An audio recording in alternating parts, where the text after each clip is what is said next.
Did you know that helping some people can destroy your life and your peace? Yes, I said destroy. Regardless of how kind you decide to be to someone who asks for your help, sometimes helping someone can be the worst choice. In the next few minutes, I'm going to share with you 5 profiles of people it's best to avoid helping, even if the urge for compassion insists otherwise. So grab your coffee and join me in this sincere and necessary reflection on life. And I tell you, I know it may sound controversial, but I assure you it's more common than it seems for these types to appear in our lives. From those who drain your energy to manipulators who take advantage of your kindness, these people tend to have a negative impact on those around them, often without us even realizing it. With my wealth of experience, I'll help you see the signs that many people ignore, but which are essential for establishing healthy relationships. What's more, you'll learn how to quickly identify these people and protect yourself from them. So stick with me until the end and transform your connections once and for all. Let's talk about the first type, the emotional vampire. These people feed on your emotions, leaving you emotionally drained. They always arrive with problems and complaints, needing constant support. You'll find yourself offering advice, support, and your time. But nothing seems to change. As if your words have no impact, they return incessantly. These individuals have an ability to turn any situation into a whinge, and when you least expect it, you're trapped in an exhausting cycle of negativity. Their presence becomes a burden, and you feel emotionally and physically exhausted. Offering help to an emotional vampire is like trying to fill a bottomless pit. No matter how hard you try, you'll never see results. They suck your energy until there is nothing left. Identifying these signs and setting limits is fundamental. Taking care of your emotional health is not selfishness, it's protection. And remember, saying no is an act of self-care. Strengthen yourself and reserve your energy for those who really value and respect what you offer. Second type, the manipulator. Manipulators are experts at distorting reality to suit their interests. They don't always come across as villains. On the contrary, they often appear with a mask of vulnerability, making you believe that they are genuinely in need. Behind this facade are calculated intentions. These individuals know exactly how to use guilt, shame, and fear to manipulate.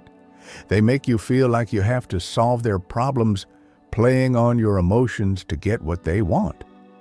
This can give you a feeling of eternal obligation, as if you're never doing enough.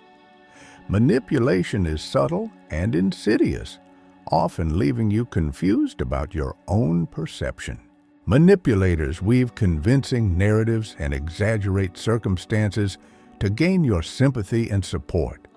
Before you know it, you'll be caught up in a tangle of commitments and obligations that you should never have undertaken. Helping a manipulator is stressful and risky.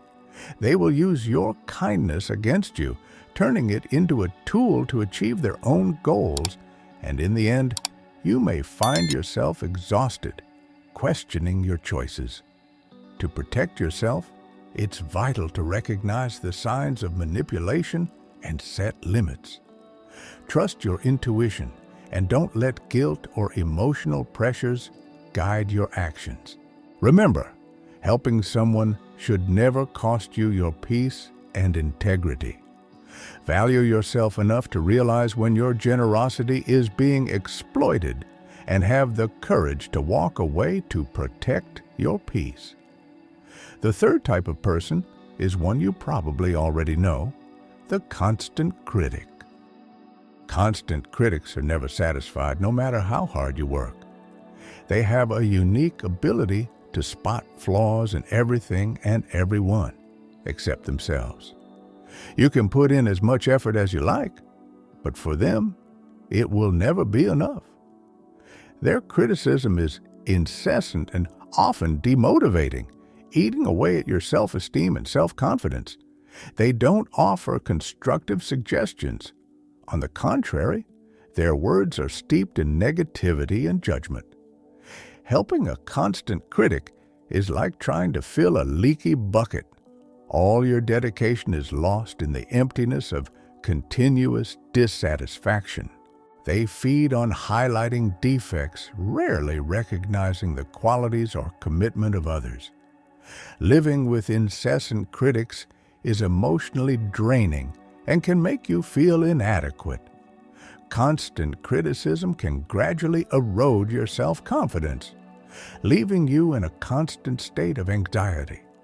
Understand that you don't have to accept this toxicity. Set boundaries and protect yourself from these destructive influences. Real help is constructive and motivating, not a source of wear and tear. Appreciate those who see and value your commitment and know that you deserve respect and recognition. Don't let endless criticism drain your energy and cloud your self-confidence. We mustn't forget that type of person we unfortunately always meet, the envious. Envy is a poison that corrodes and destroys harmony. Envious people are unable to celebrate the success of others. They see the achievements of others as threats. Helping them is a risk, as their kindness can be interpreted as suspicion or resentment. They may even feign gratitude, but envy is always there, growing inside. Envious people constantly compare their lives and live with a sense of insufficiency. Instead of celebrating their own victories, they tend to minimize or even sabotage the success of others. You may notice subtly malicious comments or passive-aggressive attitudes that reveal their true resentment. These signs show that your help is not seen in a positive light, but as a reminder of their frustrations. The negative energy of the envious is toxic and exhausting, capable of undermining your joy and leaving you feeling guilty about your achievements. It's crucial to protect yourself from this negativity by focusing on your own path and preserving your well-being. Don't feel obliged to help those who don't value your success or who try to pull you down. Celebrate your victories with those who really support you. Set boundaries and believe that you deserve relationships based on respect and mutual support.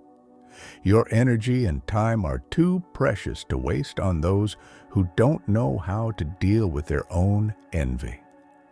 Now let's talk about the fifth type, the lazy. Laziness is not just a condition, but a conscious choice to avoid responsibility. Lazy people constantly look for excuses to do nothing and expect others to solve their problems. By helping someone like this, you only reinforce this behavior, creating a cycle of dependency. They often present themselves as victims, but actually avoid effort and responsibility. It's natural to feel empathy, but in practice, you're just allowing them to continue preventing your personal growth.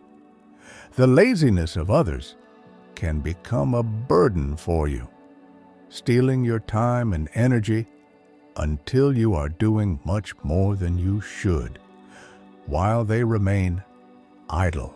This imbalance leads to resentment and compromises your own well-being. Real help involves encouraging autonomy and responsibility. Encourage slackers to take control of their lives. Support when necessary, but don't do for them what they should do for themselves. Help in a way that empowers, not creates dependency. Value their time and energy and focus on those who are willing to grow.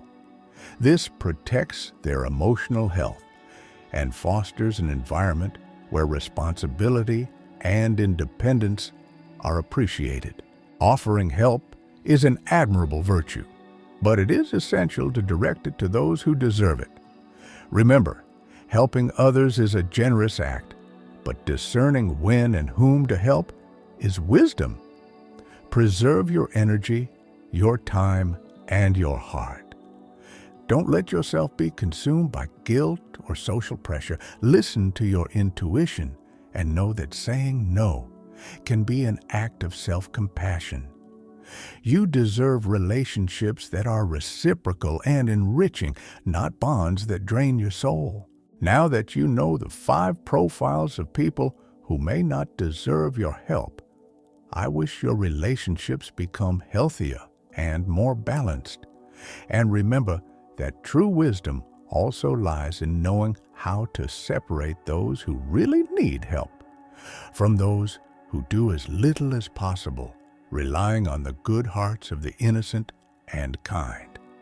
See you next time.